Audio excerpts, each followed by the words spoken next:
Hey guys नमस्कार, मैं अनिकेत पाठक आप लोगों का टॉप 10 क्लासेस की प्यारे से यूट्यूब फैमिली पर स्वागत करता हूं। प्यारे बच्चों, आज की क्लास में हम लोग बात करने वाले हैं कक्षा 10 की साइंस की। आज की जो टॉपिक है मेरे प्यारे बच्चों वो क्या है, दर्पण से संबंधित कुछ परिभाषाएं और बहुत ही जबरदस्त तरीके से सिखा के जाएंगे। आपको रटने की जरूरत ही नहीं पड़ने वाली है। पहला हमको ध्रुव पढ़ना, दूसरा हमको वक्रता केंद्र, तीसरा वक्रता त्रिज्या और चौथा क्या पढ़ना है, फोकस। इस पे आप स्टार लगा लो। के बाद आती है फोकस दूरी।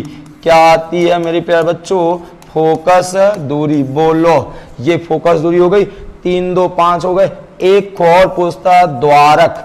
क्या होता है भैया, द्वारक भी समझ लेंगे, जिसे हम डायमीटर भी कहा जाता है मेरे प्यारे बच्चों। उसके बाद एक आता है फोकस तल। फोकस तल ये काफी कम पूछा जाता है मेरे प्यारे बच्चों, पर हम पढ़ लेंगे। कितनी चीजें हमको पढ़नी है, ध्यान से देखना। एक खो ध्रुव, एक खो वक्रता केंद्र, एक खो वक्रता त्रिज्या, एक खो मुख्य फोकस, एक खो फोकस दूरी, एक खो द्वारक, एक फोकस तल। बोलो, इतनी चीजें हमको पढ़नी है।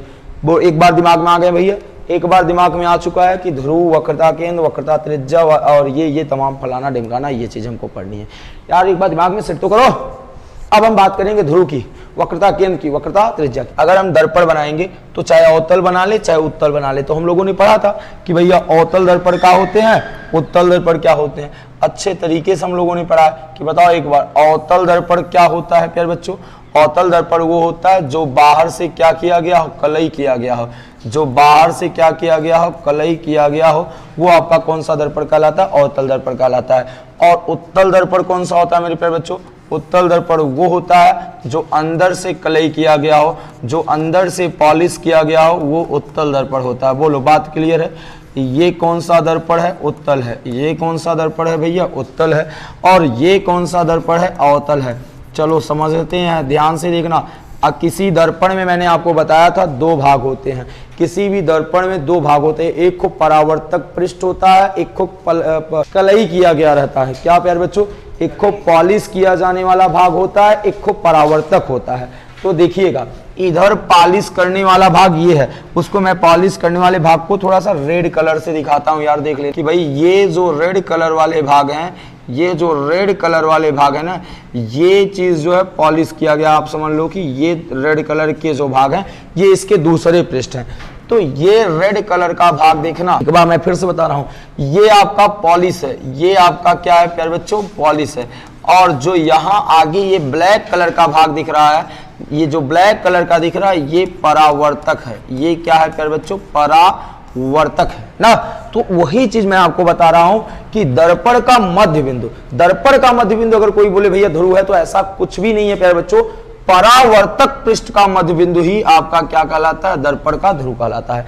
परावर्तक पृष्ठ का, चाहे अब वो अवतल का हो चाहे वो क्या हो प्यारे बच्चों, उत्तल का। तो इसको भी मैं 2 कलर से दिखा रहा हूं, इसलिए कि आपको पता चलता रहे कि एक को परावर्तक होता है प्यारे बच्चों, एक को क्या होता है आपका पॉलिश किया गया रहता है। तो परावर्तक पृष्ठ का, परावर्तक पृष्ठ का जो मध्य बिंदु होगा, वही चीज क्या कहलाएगा, वही चीज क्या कहलाएगा भैया, ध्रुव कहलाएगा।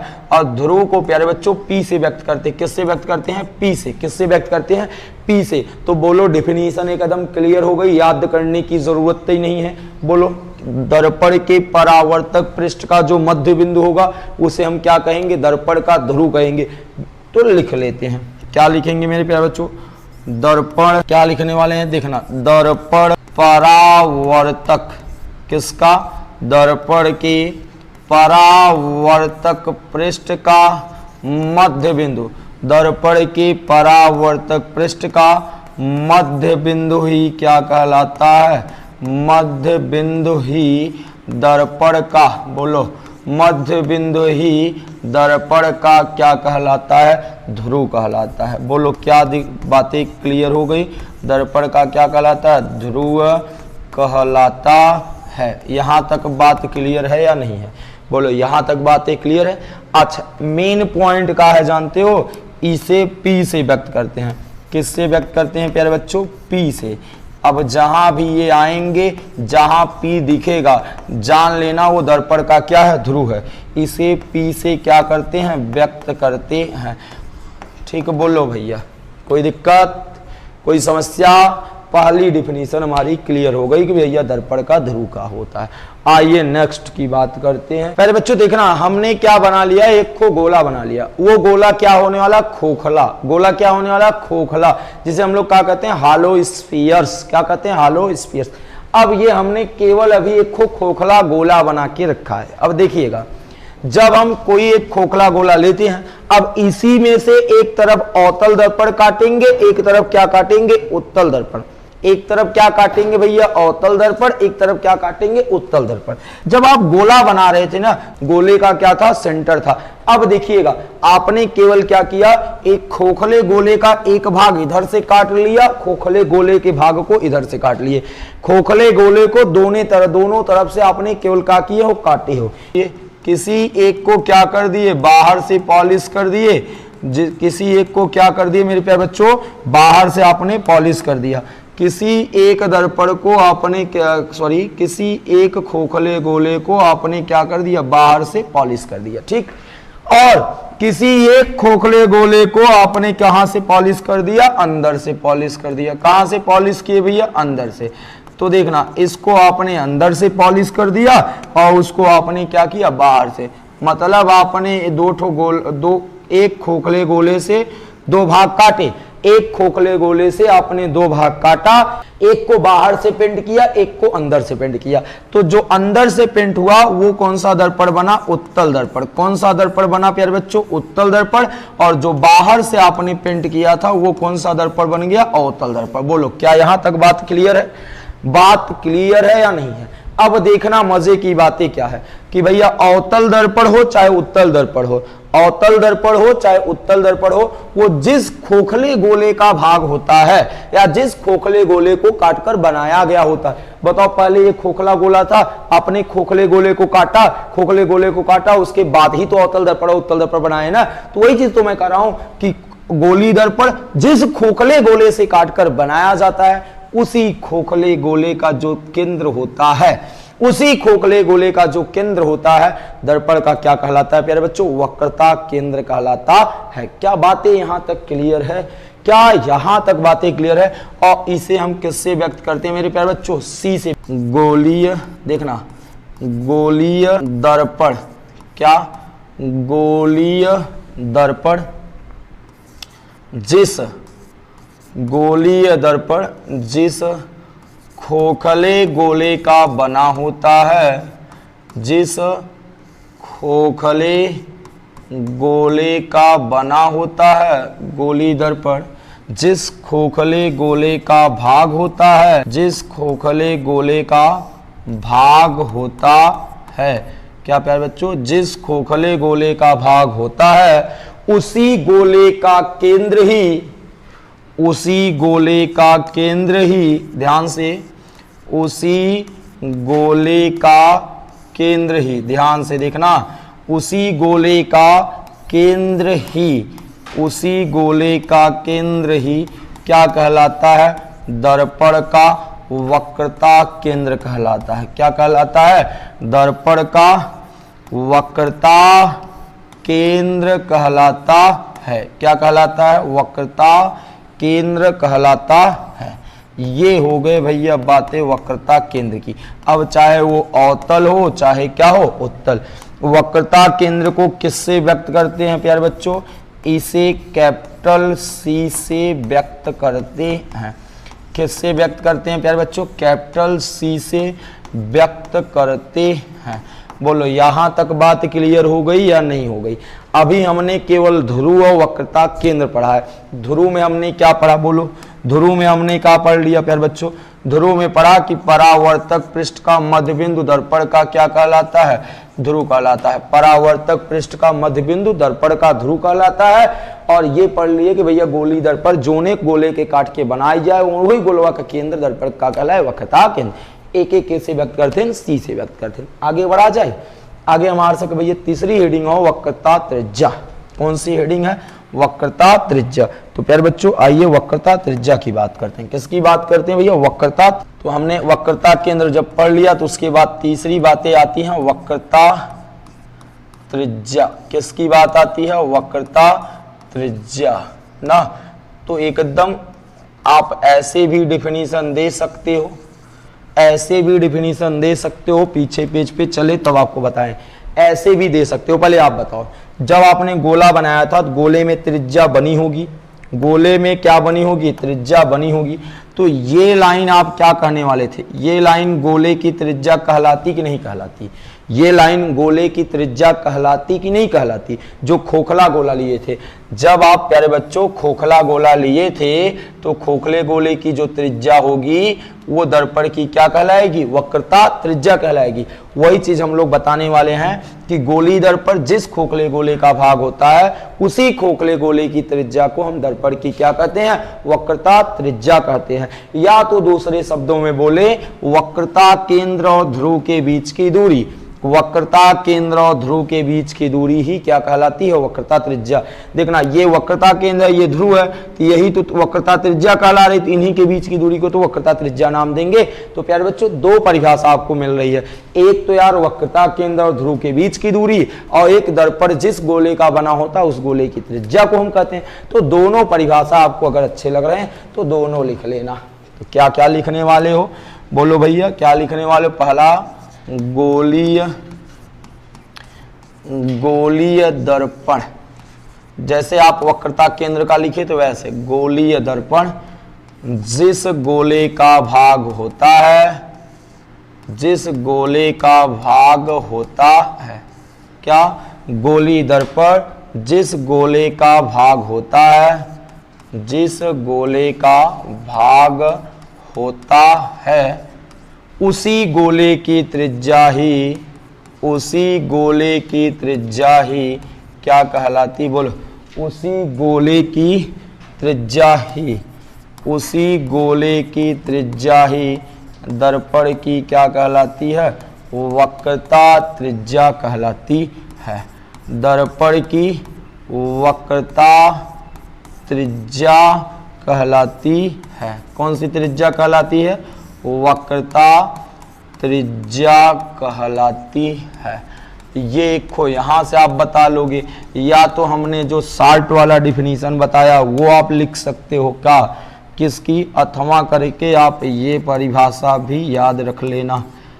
अब वो क्या हो जाएगा, बोलो, आपने पढ़ा ना, ध्रुव, ध्रुव और कौन, ध्रुव और वक्रता केंद्र, ध्रुव और वक्रता केंद्र के बीच की दूरी, किसके बीच की दूरी, ध्रुव और वक्रता केंद्र के बीच की दूरी, के बीच की दूरी, के बीच की दूरी क्या कहलाती है, दर्पण की वक्रता त्रिज्या कहलाती है। दर्पण की वक्रता त्रिज्या कहलाती है। ये चीजें हो गई भैया वक्रता त्रिज्या की बातें। अच्छा, इसे किससे व्यक्त करते हैं भैया, बोल दो, इसे कैपिटल आर से व्यक्त करते हैं। किससे व्यक्त करते हैं, कैपिटल आर से व्यक्त करते हैं। बोलो, यहां से वक्रता त्रिज्या की भी बात क्लियर हो चुकी है कि वक्रता त्रिज्या किसे कहते हैं। अगर अब हम बात करेंगे नेक्स्ट की, तो हमने बोला था नेक्स्ट हमारी टॉपिक आती है मुख्य फोकस। क्या आता है, मुख्य फोकस। तो मुख्य फोकस जिसे हम प्रिंसिपल फोकस के नाम से भी जानते हैं। अच्छा, चाहे आप अवतल की बात कर ले चाहे उत्तल की, तो मैं दोनों को आपको अलग अलग बता देता हूं। एक तरफ अवतल को समझा देता हूं और एक तरफ किसको समझा देता हूं, उत्तल को। फिर आपके ऊपर डिपेंड रहेगा, आप बताइएगा। देखना क्या करते हैं भैया, खुद छोटा सा डायग्राम बना ले पहले। अच्छा, अवतल दर्पण कौन होता है, अवतल दर्पण वो दर्पण होता है जो बाहर से क्या किया गया हो, कलई किया गया हो। जो बाहर से चिकना चुपड़ा दिखे वो कौन सा दर्पण हो जाता है, अवतल दर्पण। कौन सा दर्पण हो जाता है, अवतल दर्पण। और जो अंदर से चिकना चुपड़ा दिखे, अंदर से एकदम बना दिखे, अच्छा दिखे, तो वो कौन सा दर्पण होता है प्यारे बच्चों, उत्तल दर्पण होता है। कौन सा दर्पण होता है, उत्तल दर्पण। तो मान लेते हैं कि भैया ये अंदर से बढ़िया से पॉलिश किया गया है, तो ये कौन सा दर्पण हो जाएगा, उत्तल हो जाएगा। और वो बाहर से पॉलिश हुआ है तो उत्तल हो जाएगा। अच्छा बताओ, ये वाला पॉइंट क्या कहलाएगा, दर्पण का ध्रुव कहलाएगा। इधर से ये वाला पॉइंट क्या कहलाएगा, दर्पण का ध्रुव कहलाएगा। एक लाइन हम लोगों ने अभी नहीं लिखा था, क्या जानते हो, वो लाइन ये है, वो लाइन ये है कि यहाँ कहीं न कहीं देखना, यहाँ कहीं ना कहीं एक लाइन खींच लेते हैं, तब बताते हैं ये वाली लाइन, फिर उसके बाद एक लाइन आप यहाँ खींच लीजिएगा। ठीक, अब देखना मेरे प्यारे बच्चों, ये लाइन थोड़ी सी टेढ़ी हो गई है। अब देखना क्या होता है कि यहाँ तो ध्रुव दिखाई पड़ता है, एक जगह कुछ और, जैसे कि यहाँ पर आपको पता होना चाहिए ए, यहाँ पर, यहाँ थोड़ा दूर बनाते हैं प्यारे बच्चों, तो यहाँ पर क्या दिखाई पड़ता, सी दिखाई पड़ता। यही चीज वक्रता केंद्र कहलाती थी। एक वक्रता केंद्र, एक ध्रुव, एक वक्रता त्रिज्या, इतनी बीच की दूरी वक्रता त्रिज्या होगी, इतने की बीच की दूरी वक्रता त्रिज्या होगी। वक्रता केंद्र हम लोगों ने जान ही लिया था और ध्रुव भी जान लिया था। अब बातें क्या करते हैं कि भैया ये जो लंबी सी लाइन है, जो लंबी सी लाइन है, इस लंबी सी रेखा का नाम कुछ और नहीं मुख्य अक्ष होता है। इस लंबी सी बड़ी सी रेखा का जो नाम है, उस रेखा का क्या नाम है, मुख्य अक्ष। बोलो क्या नाम है, बोलो भैया, मुख्य अक्ष। कौन सी रेखा का नाम है, इसके रेखा का नाम मुख्य अक्ष है। एक बार मैं फिर से बता रहा हूं कि भैया इस वाले रेखा का क्या नाम, देखिए ये वाली जो बड़ी सी लाइन दिख रही, इसका नाम मुख्य अक्ष, इसका भी नाम मुख्य अक्ष। अब क्वेश्चन उठता है कि मुख्य अक्ष क्या होता है, क्वेश्चन उठता है भैया मुख्य अक्ष क्या होता है, तो बिल्कुल आप डेफिनेशन बताना कि सी और पी को मिलाने वाली रेखा को आगे और पीछे की तरफ बढ़ा दे। देखना यही तो था ना, यहाँ सी था, यहाँ पी था, तो इनके बीच की दूरी वक्रता त्रिज्या कहलाती थी। अब इसी रेखा को हमने आगे बढ़ा दिया, इसी रेखा को हमने पीछे बढ़ा दिया, तो वो रेखा क्या कहलाने लगी, मुख्य अक्ष। वही चीज तो हम बता रहे हैं कि सी और पी को मिलाने वाली रेखा को आगे और पीछे बढ़ा दिए, वो रेखा क्या कहलाई, मुख्य अक्ष। या तो हम ऐसे बता दें कि वह लाइन जिस पे वक्रता केंद्र ध्रुव दोनों स्थित हों, वह रेखा जिस पे वक्रता केंद्र और ध्रुव दोनों स्थित हो, उसे हम क्या कहते हैं, मुख्य अक्ष कहते हैं। अब हम बात करेंगे मुख्य, तो प्यारे बच्चों मुख्य फोकस की परिभाषा क्या होने वाली, इधर देखना एक सबसे पहले मुख्य अक्ष के समांतर चलने वाली, मुख्य अक्ष के समांतर चलने वाली, ध्यान से देखना, ये दोनों प्रकाश किरणें मुख्य अक्ष के क्या हो रही हैं, समांतर जा रही हैं। ये मुख्य अक्ष है और ये इसके क्या हो रही है, समांतर। समांतर का मतलब होता है भैया जैसे जैसे आप चलेंगे वैसे ही हम भी आपके साथ चलने वाले हैं। तो मुख्य अक्ष के समांतर चलने वाली प्रकाश किरणें जब दर्पण से क्या होती हैं, टकराती हैं, तो दर्पण से टकराने के पश्चात जिस बिंदु पर आकर मिल जाती हैं, वही बिंदु दर्पण का क्या कहलाता है, मुख्य फोकस कहलाता है। बोलो यहां तक बात क्लियर है, यहां तक बातें क्लियर है, एकदम बात ये आपको समझ लेना है कि मुख्य अक्ष के समांतर अगर प्रकाश किरणें दर्पण पे पड़ा रहे हो आप या दर्पण पे पड़ रही है, तो दर्पण से जब लौटेंगी तो वो जहां जाके मिलेंगी, जहां एक दूसरे को काटेंगी, वही दूरी दर्पण का क्या कहलाता है, मुख्य फोकस कहलाता है। तो चाहो तो आप यहां से अलग से लिख सकते हो। अच्छा उत्तल की बात आएगी तो यहां भी वही करोगे भैया, क्या करोगे, मुख्य अक्ष के समांतर चलने वाली प्रकाश किरणें, मुख्य अक्ष के समांतर चलने वाली प्रकाश किरणें। देखना थोड़ा सा ये हम लोगों ने मुख्य अक्ष के समांतर चलने वाली प्रकाश किरणें। अब जो उत्तल होता है, अब उत्तल दर्पण हो चाहे अवतल हो, अब उत्तल की बातें क्या है कि ये प्रकाश जब इधर पड़ रहा है, इसका परावर्तक पृष्ठ बाहर है, तो ये इधर ही लौटा देगा, इसको अंदर जाने देगा ही नहीं। तो ये प्रकाश किरण बाहर की तरफ इधर लौट जाएंगे और ये प्रकाश किरण इधर बाहर की तरफ लौट जाएंगे। ये बात आप समझ रहे हैं।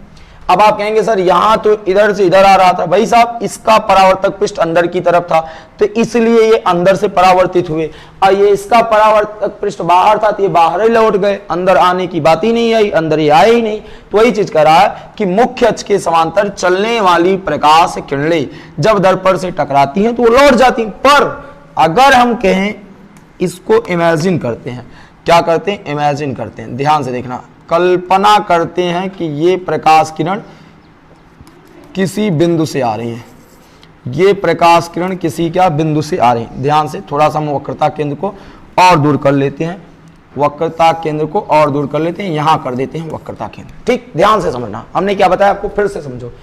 मुख्य अक्ष के समांतर चलने वाली प्रकाश किरणें दर्पण से टकराने के पश्चात जिस बिंदु से आती हुई प्रतीत हो रही है, आप बताओ, अगर इमेजिन करो कि यहां कोई एक लड़का खड़ा होता, यहां कोई एक को लड़का खड़ा होता तो बताओ इस लड़के को क्या दिखाई पड़ता कि ये प्रकाश किरण यहां से आ रही कि यहां से आ रही है। उसने पढ़ा था कि प्रकाश सीधी रेखा में गमन करती है, उस लड़के को बताया गया है। तो ये लड़का जब यहां खड़ा होगा तो इसको लगेगा कि ये वाली प्रकाश किरण इस बिंदु से आ रही है।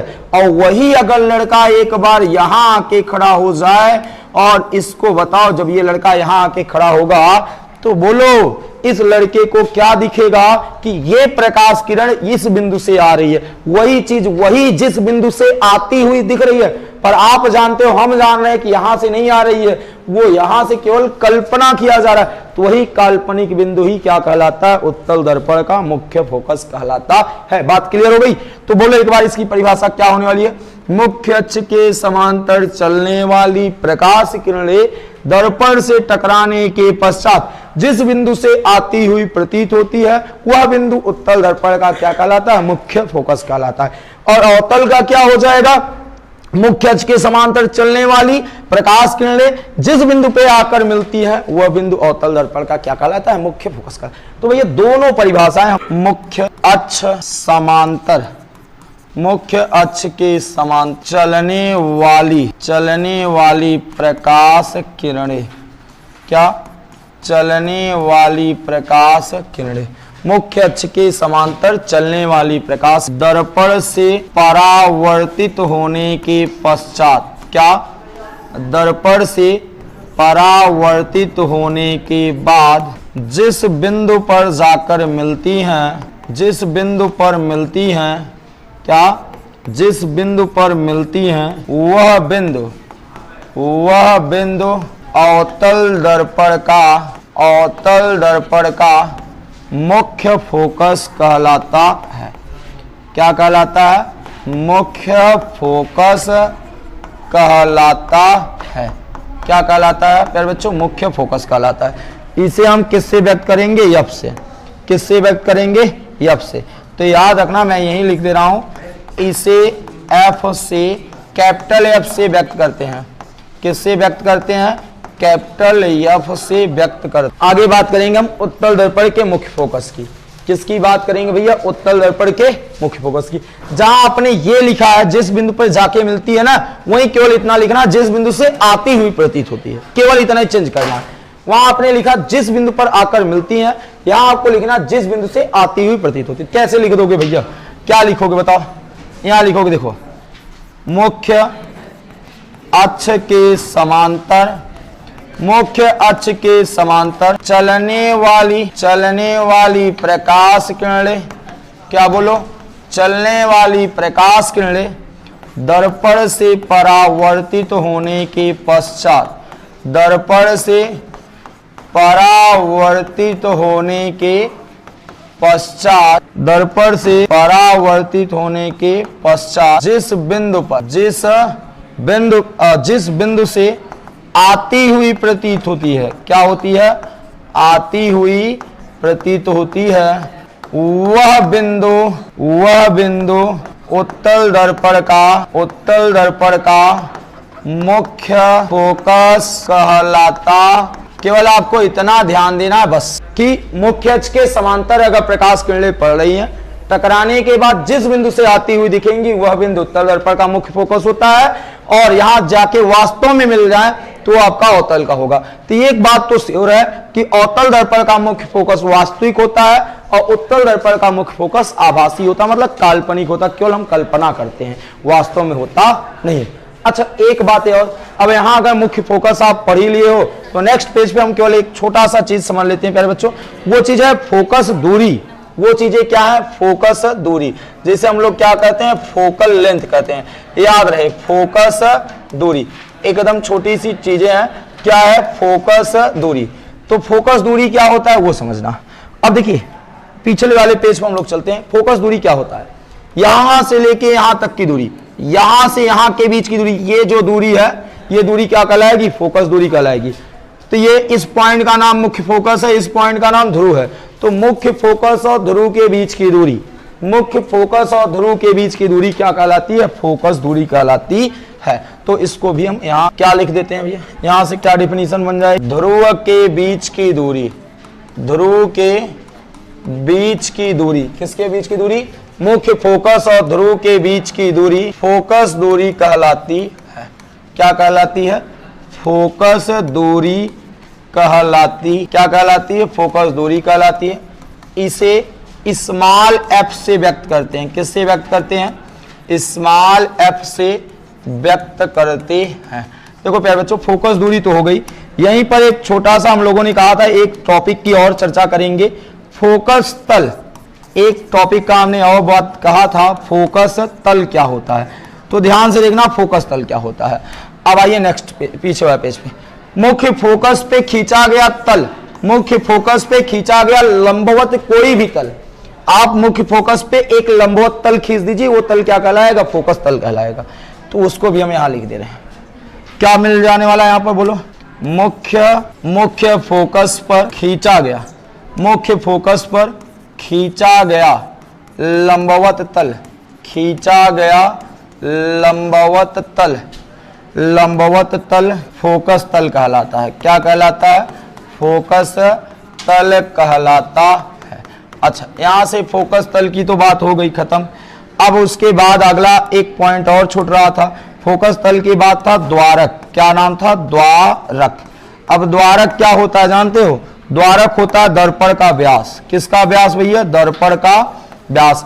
अब दर्पण का जो द्वारक है वही चीज क्या कहलाता है, वही चीज बताता है कि दर्पण कितना बड़ा है और कितना छोटा है। जैसे अगर आपने देखा होगा, प्लेन मिरर देखे होंगे तो आपके यहाँ ऐसे कुछ किसी कील के द्वारा ये आपने इसको लटका, तो ये चीज जो ये सामने वाला भाग है, सामने वाला भाग ही क्या कहलाता है, द्वारक। द्वारक ही बताता है कि दर्पण आपके कितने बड़े हैं। थोड़ी सी हम लोगों ने ये लास्ट वाली कुछ टॉपिक है स्पीड में पढ़ लिया था टाइम की शॉर्टेज की वजह से।